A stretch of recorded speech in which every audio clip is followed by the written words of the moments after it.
Le baptême est-il nécessaire au salut? Ou s'agit-il simplement d'un rituel légaliste? Qui doit baptiser? Et avant tout, quel est le but du baptême? Ce ne sont là que quelques-unes des nombreuses questions qui entourent le sujet du baptême. Certains considèrent le baptême comme une étape nécessaire au salut, d'autres comme une loi religieuse. Certains disent que n'importe qui peut baptiser, d'autres pensent que seuls les ecclésiastiques ordonnés doivent baptiser. Certains baptisent des nourrissons, alors que pour d'autres le baptême est réservé aux adultes. Existe-t-il un moyen de faire la lumière sur cette question? Le sujet du baptême et la signification réelle qui y revêt, pouvez-vous les comprendre? La réponse est affirmative. Aujourd'hui, dans l'émission du Monde de demain, nous allons nous plonger dans ce sujet et découvrir ce que dit la Bible sur ce point important. Nous devons savoir comment séparer les traditions des hommes de la vérité biblique. Rejoignez-nous aujourd'hui au Monde de demain pour répondre à 4 questions relatives au baptême. Je reviens tout de suite.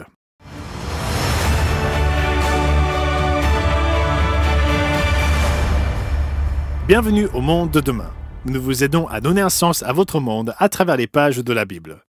De temps à autre, nous recevons des questions de téléspectateurs sur des sujets doctrinaux. Peu de sujets bibliques suscitent autant de divergences d'opinion que le baptême, et pourtant, le baptême est une doctrine fondamentale pour les chrétiens. Comme l'a noté l'auteur de l'Épître aux Hébreux dans Hébreux 6, versets 1 et 2. C'est pourquoi, laissant les éléments de la parole de Christ, tendons à ce qui est parfait, sans poser de nouveau le fondement du renoncement aux œuvres mortes, de la foi en Dieu, de la doctrine des baptêmes, de l'imposition des mains, de la résurrection des morts et du jugement éternel. Le baptême est donc important. Mais qu'entendons-nous exactement lorsque nous parlons de baptême? Cela nous amène à la première question que nous examinerons aujourd'hui. Numéro 1. Quel est le but du baptême? Pour répondre à cette question, nous devons d'abord comprendre le sens réel du verbe baptiser. Le verbe français baptiser n'est en fait qu'une forme francisée du verbe grec baptizo. Et baptizo signifie immerger ou submerger. C'est le mot grec qui désigne le baptême dans le Nouveau Testament. En d'autres termes, à la base, baptiser signifie immerger, descendre dans et ou sous l'eau. Cela peut vous surprendre si vous avez grandi dans une église qui baptise par aspersion ou par effusion. Nous en verrons l'importance au fil de l'émission. Tout d'abord, examinons un exemple littéral de la manière dont le baptême était pratiqué dans le Nouveau Testament. Prenons l'exemple de Philippe et de l'eunuque éthiopien à partir d'Actes 8, verset 36. Comme ils continuaient leur chemin, ils rencontrèrent de l'eau. Et l'eunuque dit « Voici de l'eau. Qu'est-ce qui empêche que je ne sois baptisé ?» Philippe dit « Si tu crois de tout ton cœur, cela est possible. » L'eunuque répondit « Je crois que Jésus-Christ est le Fils de Dieu. » Il fit arrêter le char. Philippe et l'eunuque descendirent tous deux dans l'eau, et Philippe baptisa l'eunuque. Remarquez que Philippe et l'eunuque sont tous deux descendus dans l'eau. Il y a donc eu immersion. En continuant au verset 39, « Quand ils furent sortis de l'eau, l'Esprit du Seigneur enleva Philippe, et l'eunuque ne le vit plus. » Ils sont donc descendus dans l'eau, puis sont ressortis de l'eau. Il est clair qu'il s'agit d'une immersion totale. Pourquoi cela est-il important? Eh bien, le baptême par immersion a une grande signification. Quelle est cette signification? Au fond, le baptême symbolise la mort. Remarquez ce que l'apôtre Paul écrit dans Romains 6 et au verset 3. « Ignorez-vous que nous tous qui avons été baptisés en Jésus-Christ, c'est en sa mort que nous avons été baptisés? Lorsque nous sommes plongés sous l'eau, nous mourrons au sens figuré. Nous devons laisser mourir le vieil homme en nous. Nous devons nous débarrasser de nos péchés passés, de nos habitudes, de nos façons de penser et d'agir. Nous sommes alors ressuscités hors de la tombe aquatique, prêts à apprendre une nouvelle voie de vie. Poursuivons avec Romains 6, verset 4. Nous avons donc été ensevelis avec lui par le baptême en sa mort, afin que comme Christ est ressuscité des morts par la gloire du Père, de même nous aussi nous marchions en nouveauté de vie. Alors, que nous enseigne le baptême? Eh bien, il nous apprend à faire mourir en nous l'homme charnel égoïste. C'est ce que nous devons faire lorsque nous sommes baptisés, crucifier notre ego. Remarquez ce que Paul écrit dans Galates 2, verset 20, et je le lirai dans la version Nouvelle Bible second. « Je suis crucifié avec le Christ. Ce n'est plus moi qui vis, c'est le Christ qui vit en moi. Ma vie présente dans la chair, je la vis dans la foi du Fils de Dieu, qui m'a aimé et qui s'est livré lui-même pour moi. Si nous demandons le baptême, c'est que nous voulons être pardonnés de nos péchés. Et c'est vrai, mais c'est bien plus que cela. Cela signifie que nous nous sommes repentis et voulons changer de vie. Nous voulons être différents. Et par la puissance du sacrifice de notre Sauveur Jésus-Christ et par la réception du Saint-Esprit, nous pouvons devenir différents. C'est pourquoi Jésus demanda à ses apôtres de baptiser par immersion. Parce que l'immersion nous rappelle que nous sommes crucifiés avec le Christ et morts à notre passé. Cependant, le baptême seul, le simple fait d'accomplir la cérémonie, ne signifie pas que nous sommes réellement conquis par Dieu et soumis à lui. Mais si nous laissons la façon de baptiser nous enseigner le but du baptême, cela peut changer notre vie. Cela nous amène à la question suivante. Numéro 2. Le baptême n'est-il qu'un rituel légaliste? Certains considèrent que toute action accomplie par un chrétien pour obéir à Dieu est une forme de légalisme. Tout acte que vous devez faire, car requis pour le salut, contribue en quelque sorte à gagner le salut. Le baptême est-il donc un rituel légaliste? Comme dans la réponse précédente, le baptême est bien plus qu'un simple acte physique. Il revêt une profonde signification spirituelle pour le chrétien si nous nous repentons vraiment et si nous nous soumettons à Dieu.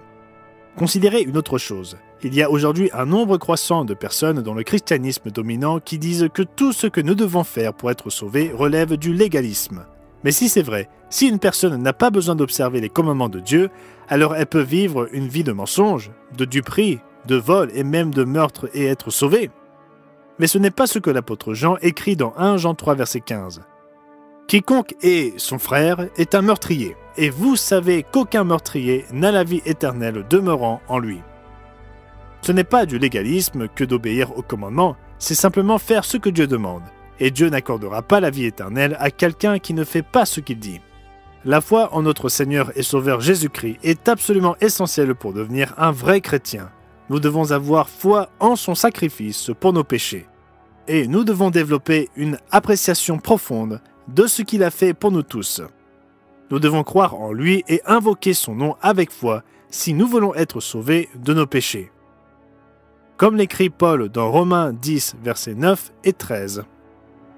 Si tu confesses de ta bouche le Seigneur Jésus, et si tu crois dans ton cœur que Dieu l'a ressuscité des morts, tu seras sauvé, car quiconque invoquera le nom du Seigneur sera sauvé. Alors, où intervient le baptême? Eh bien, nous devons mettre ensemble toutes les Écritures concernant ce sujet.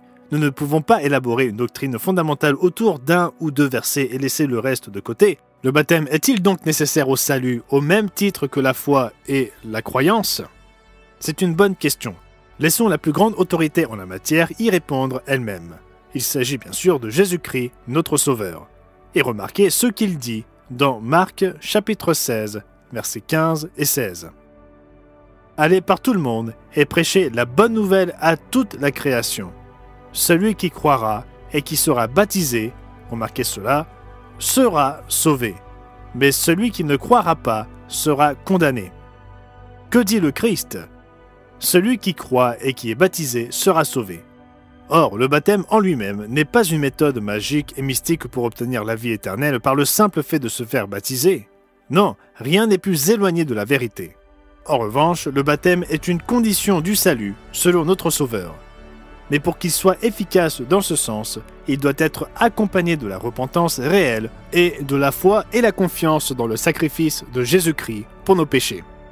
Il doit également s'accompagner d'une profonde appréciation de son rôle en tant que notre Sauveur et d'un engagement à lui obéir en toutes choses. Donc non, le baptême n'est pas un rituel légaliste dénué de sens. C'est l'expression extérieure d'une conviction intérieure. En d'autres termes, si nous croyons réellement au nom du Christ et l'invoquons, nous confessons nos péchés et nous nous en repentons, cela signifie que nous renonçons à pratiquer le péché et que nous prenons le chemin inverse. Nous changeons. Ensuite, dans la foi, nous obéissons à Jésus en tant que Seigneur et Maître, en conformant chaque aspect de notre vie à lui et à sa volonté. Nous avons donc besoin de la foi et du baptême. Ce n'est pas l'un ou l'autre, mais l'un et l'autre, les deux en fait. En outre, nous devons premièrement nous repentir profondément de nos péchés. Enfin, nous avons besoin de l'imposition des mains pour recevoir le Saint-Esprit. Cela est expliqué dans Actes chapitre 2. Ce chapitre montre que Pierre prononça un sermon le jour de la Pentecôte disant à la foule qu'elle était coupable de la mort du Messie. Remarquez sa réponse dans Acte 2, verset 37. Après avoir entendu ce discours, ils eurent le cœur vivement touché, et ils dirent à Pierre et aux autres apôtres, « Hommes frères, que ferons-nous » Telle devrait être notre réaction lorsque nous réalisons que notre Sauveur est mort pour nos péchés. Nous devrions avoir le cœur brisé, comme il est dit. Nous devrions être profondément émus, et nous devrions être prêts à écouter et à apprendre ce que Dieu veut que nous fassions. Ils eurent cette attitude humble. Remarquez la réponse de Pierre dans Acte 2, verset 38. Pierre leur dit, « Repentez-vous, et que chacun de vous soit baptisé au nom de Jésus-Christ, pour le pardon de vos péchés, et vous recevrez le don du Saint-Esprit. » Vous croyez en votre Sauveur. Vous déclarez de votre bouche qu'il est votre Seigneur et Maître. Puis vous agissez dans la foi. Vous vous repentez, et vous vous faites baptiser par immersion, et dans la foi, vous recevez le Saint-Esprit par l'imposition des mains. Le baptême est le résultat de la repentance, la croyance et la foi. Il est l'expression extérieure d'une conviction intérieure. Une autre question qui se pose parfois est la suivante. Numéro 3. Qui devrait officier au baptême? Il y a beaucoup de confusion autour de cette question. Certains pensent que toute personne qui le souhaite peut officier au baptême, certains croient même qu'ils peuvent s'auto-baptiser, mais au lieu d'utiliser notre propre imagination, lisons la Bible elle-même. Examinons-la pour nous guider. Lorsque Jésus ordonna à ses disciples de prêcher l'Évangile, il les envoya également guérir les malades, chasser les démons et baptiser. Mais qui était autorisé à le faire? C'est ce qu'explique le livre des Actes des Apôtres. Philippe était un diacre ordonné, nous le lisons au chapitre 6 des Actes. Au chapitre 8, il se rendit en Samarie et prêcha le Christ. Il baptisa de nombreuses personnes, y compris Simon le magicien, qui semblait alors sincère et repentant. Mais remarquez que seuls les apôtres avaient l'autorité d'imposer les mains pour recevoir le Saint-Esprit. Nous reprenons l'histoire dans Acte 8, versets 14 à 17. Les apôtres qui étaient à Jérusalem, ayant appris que la Samarie avait reçu la parole de Dieu, y envoyèrent Pierre et Jean. Ceux-ci, arrivés chez les Samaritains, prièrent pour eux, afin qu'ils reçoivent le Saint-Esprit. Car il n'était encore descendu sur aucun d'eux, ils avaient seulement été baptisés au nom du Seigneur Jésus. Alors Pierre et Jean leur imposèrent les mains, et ils reçurent le Saint-Esprit. Ce n'est que lorsque les apôtres leur imposèrent les mains, dans la prière, que ces personnes reçurent le Saint-Esprit. C'est ainsi qu'on le reçoit. Il ne suffit pas de croire en son cœur. On se repent de ses péchés en obéissant à Jésus-Christ, on demande son pardon dans la foi, et ensuite on doit se faire baptiser pour la rémission des péchés. Puis on vous impose les mains pour que vous receviez le Saint-Esprit. Simon le magicien l'avait très bien compris. Il offrit donc de l'argent aux apôtres pour qu'il ait aussi cette autorité. Bien sûr, les apôtres refusèrent. Donc, qui doit baptiser? Comme les apôtres, ceux qui ont été dûment ordonnés au ministère de Jésus-Christ. Bien sûr, à la question « puis-je me baptiser moi-même ?» la réponse est clairement non. La Bible ne mentionne aucun cas où quelqu'un se serait baptisé lui-même.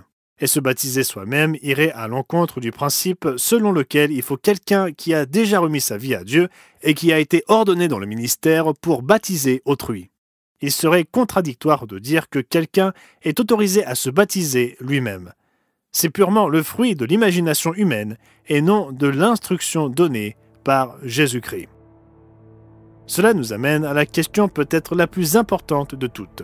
Numéro 4. Pourquoi se faire baptiser, à vrai dire?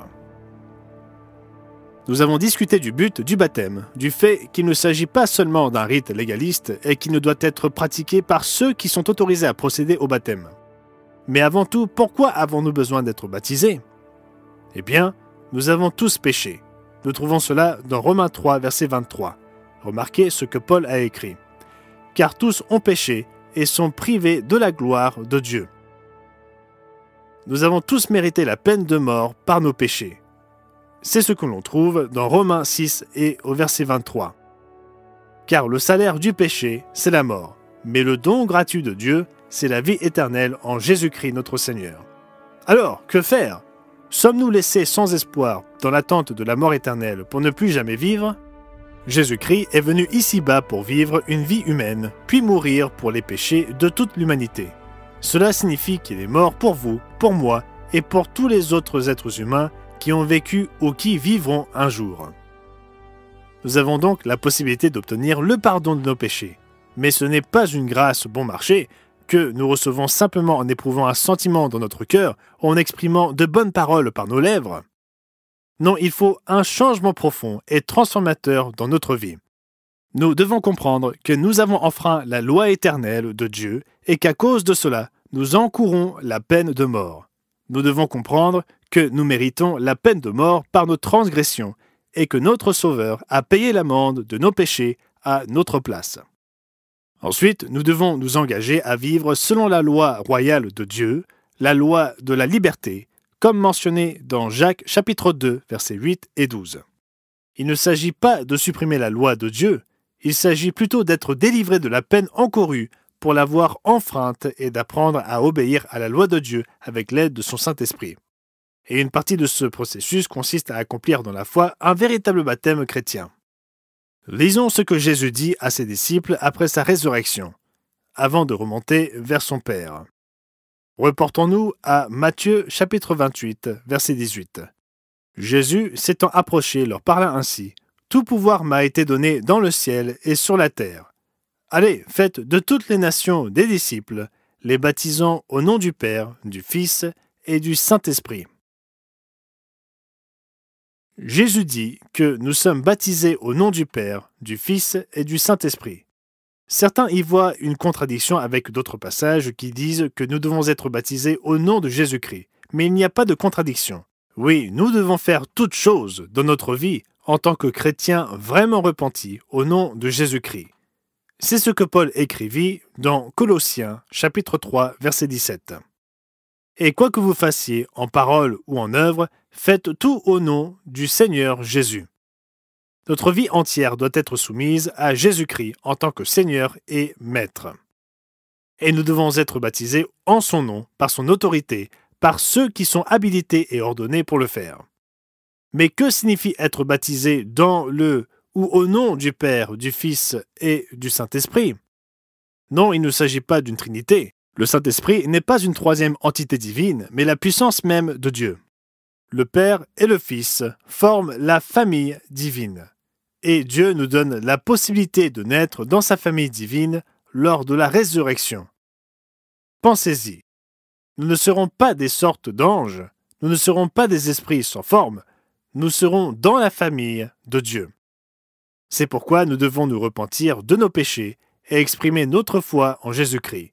C'est pourquoi nous nous faisons baptiser pour exprimer notre foi et notre obéissance, parce que nous nous préparons à faire partie de la famille de Dieu.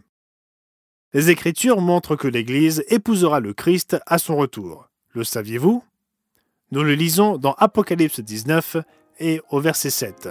« Réjouissons-nous, soyons dans l'allégresse et donnons-lui gloire, car les noces de l'agneau sont venues, son épouse s'est préparée, et il lui a été donné de se revêtir d'un fin lin éclatant, pur, car le fin lin, ce sont les œuvres justes des saints. » Nous nous préparons à épouser le Christ.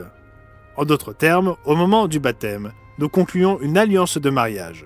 Nous nous engageons auprès de notre Sauveur à être toujours fidèles, loyaux et engagés envers lui. Et pas seulement pour toute une vie, mais pour toute l'éternité. Certains demandent s'il faut baptiser des enfants, voire des nourrissons. Mais si on comprend qu'un candidat au baptême s'apprête à entrer dans une alliance de mariage spirituelle, on comprend que ce n'est pas une décision pour les enfants. Ils ne sont pas encore en mesure de comprendre pleinement des questions telles que le péché, la repentance et la foi pour prendre ce genre d'engagement. Et ils n'ont pas encore atteint l'âge de la maturité. Même dans la société, nous n'attendons pas des enfants qu'ils prennent des décisions d'adultes, des décisions qui engagent leur vie, avant d'avoir atteint un certain âge et une certaine maturité, ou du moins nous ne devrions pas le faire. Alors pourquoi se faire baptiser en premier lieu? Le baptême, c'est le moment où nous concluons une alliance avec notre Créateur pour le suivre, quoi qu'il arrive. Il va bien au-delà d'un simple rituel légaliste ou d'une cérémonie vide de sens. Il ne faut pas s'y engager à la légère. C'est une alliance avec notre Créateur pour être à lui pour l'éternité. Peut-être êtes-vous à la croisée des chemins dans votre vie. Peut-être écoutez-vous nos messages dans l'émission Le Monde de demain et que vous reconnaissez qu'ils correspondent aux Écritures. Peut-être êtes-vous arrivé à un point de votre vie où vous êtes fatigué de suivre votre propre voie et vous voulez vous engager à vivre selon la voie divine. Prenez contact avec nous. Le monde de demain est parrainé par l'Église du Dieu vivant. Nous avons des représentants dans le monde entier qui peuvent vous aider à comprendre ce qu'est le baptême. Ne vous leurrez pas, le baptême n'est pas une simple décision rapide. Il ne s'agit pas d'être immergé et de cocher la case sur votre liste. Il ne s'agit pas non plus d'un moyen rapide de se mettre en règle avec Dieu et de poursuivre joyeusement son propre chemin. Nos représentants vous expliqueront que le baptême est le point de départ d'un tout nouveau mode de vie. Il s'agit de vaincre le péché, de se soumettre à Dieu et de s'engager à lui obéir en toutes choses dans la foi et la croyance. Il s'agit de faire partie du corps du Christ, de son Église. Il s'agit d'être appelé par le Père et de répondre à cet appel. Comme Jésus l'expliqua dans Jean 6, verset 44, « Nul ne peut venir à moi si le Père qui m'a envoyé ne l'attire, et je le ressusciterai au dernier jour. » Merci à tous d'avoir regardé cette vidéo. Nous espérons qu'elle vous a été utile. Ici, au Monde de Demain, nous voulons vous aider à donner un sens à votre monde à travers les pages de la Bible. Si vous l'avez trouvé utile et que vous voulez en savoir plus, n'oubliez pas d'obtenir votre exemplaire gratuit de notre brochure « Devriez-vous être baptisé ?» Il vous suffit de cliquer sur le lien dans la description ou de commander en ligne sur notre site internet mondedemain.org. Elle vous sera envoyée gratuitement. Et n'oubliez pas d'aimer notre chaîne et de vous y abonner pour ne manquer aucune nouvelle vidéo. À la prochaine fois.